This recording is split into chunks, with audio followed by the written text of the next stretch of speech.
Pari viikon päästä on vauhtipäivät ja sitä ennen tarvitsisi pistää PV-iskuun. Mutta löytyykin täältä vähän tämmönen viritellympi malossisetti.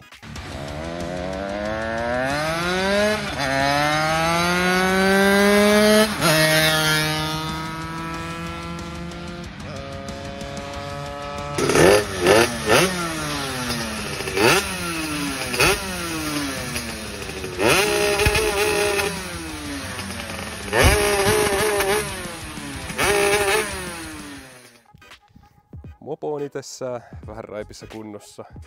Ihan toinen perus hyvä ajokki, mutta vähän on kaikkea kosmeettista häikkää. Takalokari on vähän mitä on ja muutenkin on vähän sanomista joka paikassa. Mutta tekniikka, se on siinä tikissä. Asiat, mitä mä tiedän, että siinä tarvitseekin varmaan jo tehdä, on vaihtaa laakerit molempiin pyörän napoihin ja katsoa jarrut siitä kuntoon. Ja sitten myöskin noin renkaat vaihtaa, koska siinä on tällä hetkellä nastarenkaat alla. Ja pahoittelut tässä vaiheessa, mulla on vähän ääni maassa, ollut tässä näin viikon kipeänä, niin vähän on vielä kurkku huonossa jamassa. Mutta aloitetaan ihan ensiksi sillä, että pestään tää pyörä. Siinä onkin jonkin verran likaa joka paikassa. Sitä on paljon kivempi ropailla, kun on puhdas pyörä.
Noniin, nyt voitaisiin alkaa purkaa tuota PVtä tosta noin. Eikä siinä sitten muuta kuin käydään PVn kimppuun. Löin PVn pukille liinan kanssa kiinni, niin nyt se pysyy siinä eikä lähde siitä mihinkään. Nyt se on paljon kivempi työstää tosta, kun saa vähän korkeammalle sitä. On kyllä ollut oikeasti kätevä pukki toi.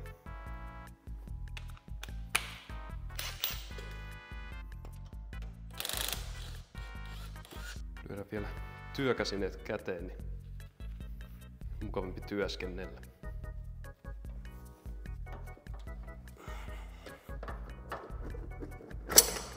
Noin. Tulihan se sieltä.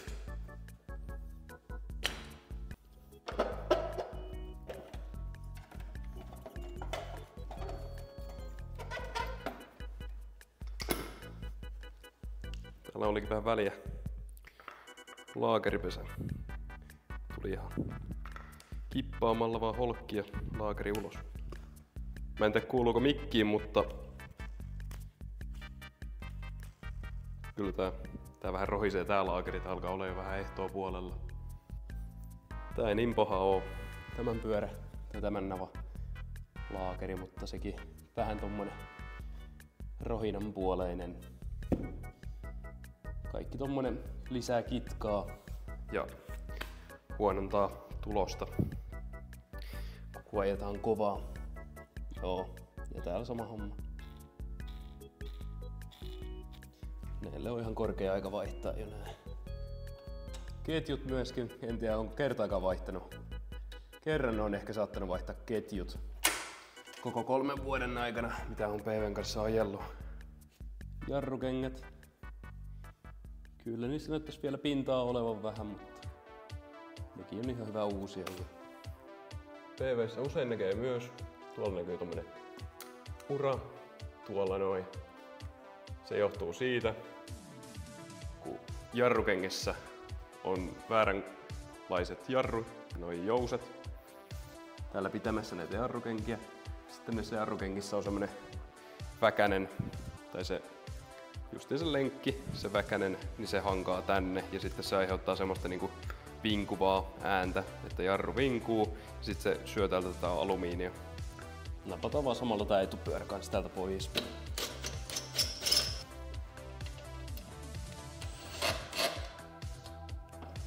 Napataan tän etupyörä kanssa pois.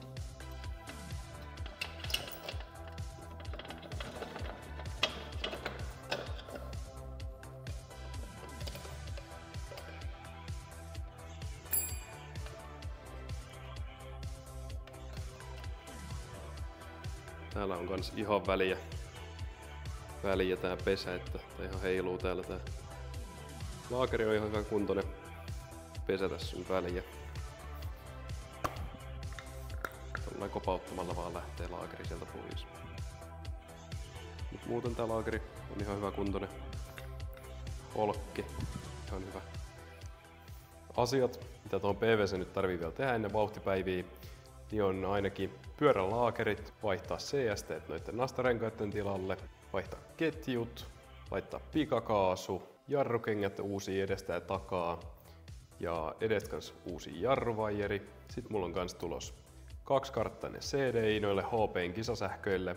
Mulla lähtee vaihdossa yhden asiakkaan kanssa. Me vaihdetaan päittäin. Mä lähetän sille mun oman CDIin ja se lähettää mulle 2-karttaisen. Kaasari tarvitsisi säätää ja se käy vähän laihalla tällä hetkellä. Mut joo, siinäpä aika pitkälti mitä kerkee näin nopealla aikataululla tuohon tekemään. Jossain vaiheessa tarkoitus pistää toi ihan kokonaan palasiksi ja projektiin ja maalauttaa tosta kaikki osat ja rakennella toi muutenkin semmoiseksi kivaksi. Mut siitä hommasta tulee ihan oma sarjansa sitten. Lyö kommentti alla, jos semmonen kiinnostaa ja lyö kanavaa tilaukseen niin et missaa sitä sitten. Mut joo, siinäpä aika pitkälti kaikki noin, mitä siihen nyt kerkee tekemään. Siihen on kans mahdollisesti vauhtipäivillä vielä tulossa painekiekko.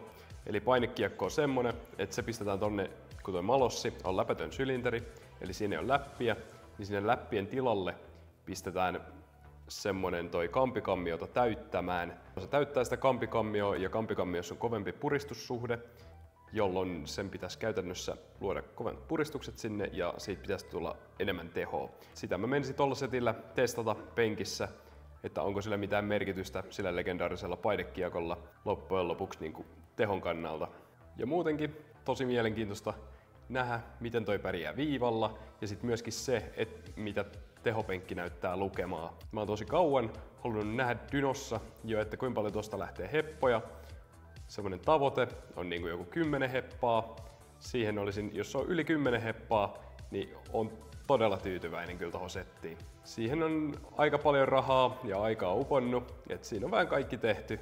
Et seuraava askeli jossain vaiheessa on, että menisin, että tohon settiin ei ole hirveästi enää ole mitään, mitä voisi tehdä.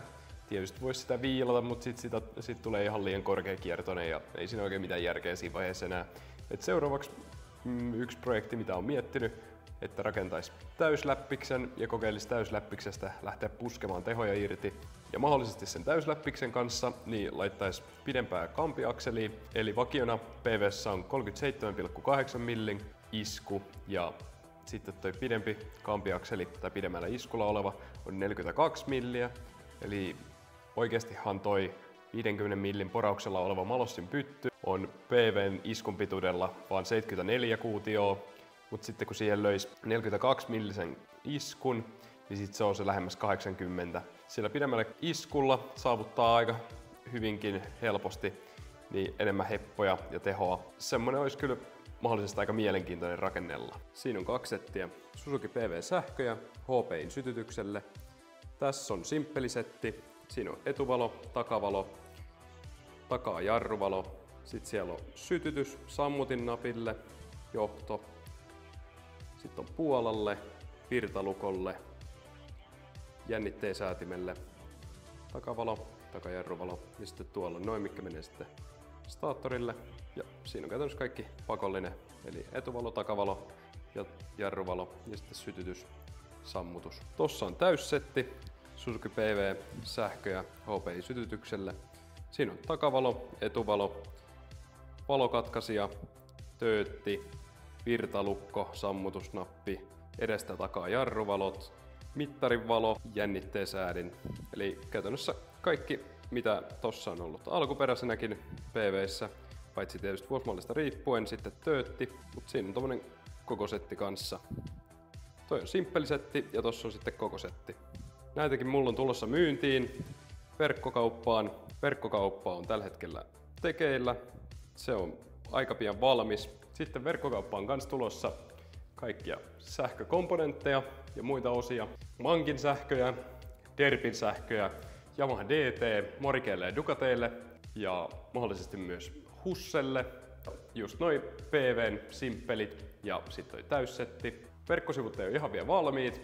Ne valmistuu tässä näin lähiaikoina.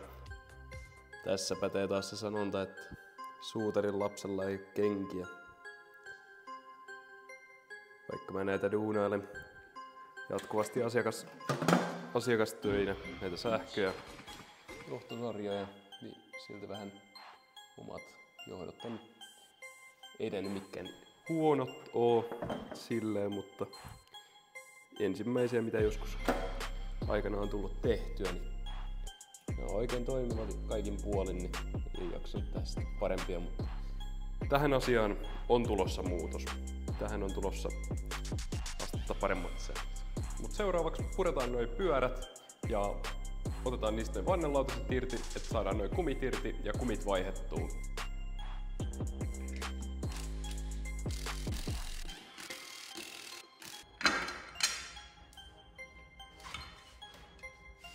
Näistä olisi ihan aika hyvä avata nämä sielut. Pääsee ne kumit tyhjenemään.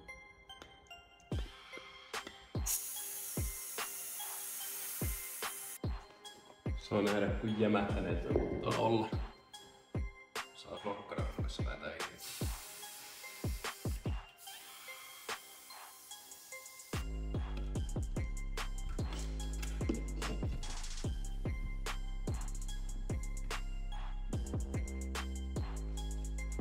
Joo, ne taas on vähän jämähtänytkin.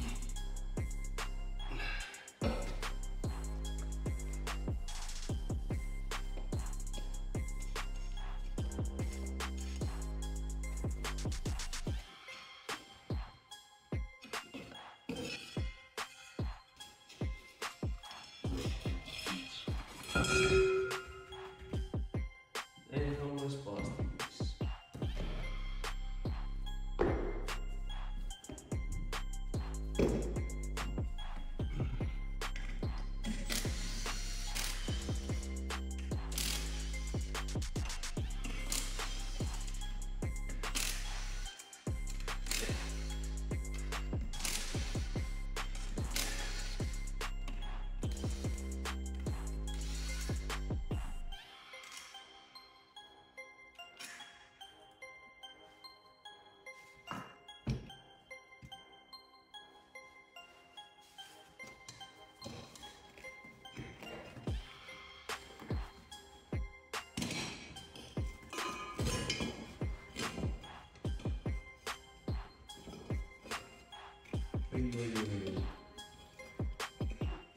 Ikävästi tekee penttiä.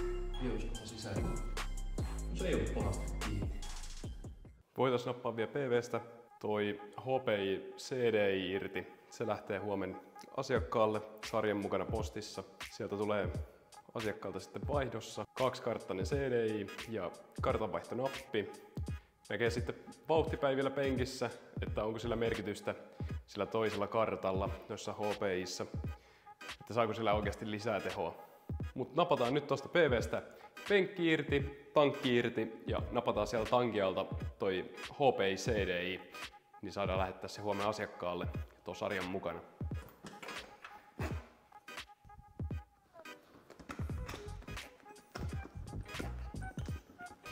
PTV Lifehack. PVn penkkiin.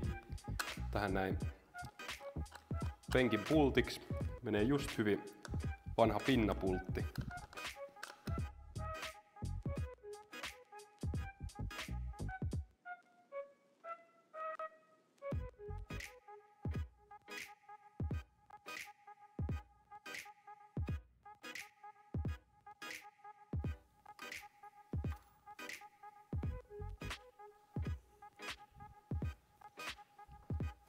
Ne lähtee helposti ja näppärästi CD irti. Mut kommentoi mitä tykkäsit ja ota kanava haltuun, niin et missaa seuraava video PVstä. Ja kommentoi vaikka alas, että kiinnostaisiko nähdä videoa vauhtipäiviltä, kun lyödään toi penkkiin ja lyödään kanssa toi muiden PVten kanssa viivalle. Et katsotaan, että onks tosta yhtään mihinkään.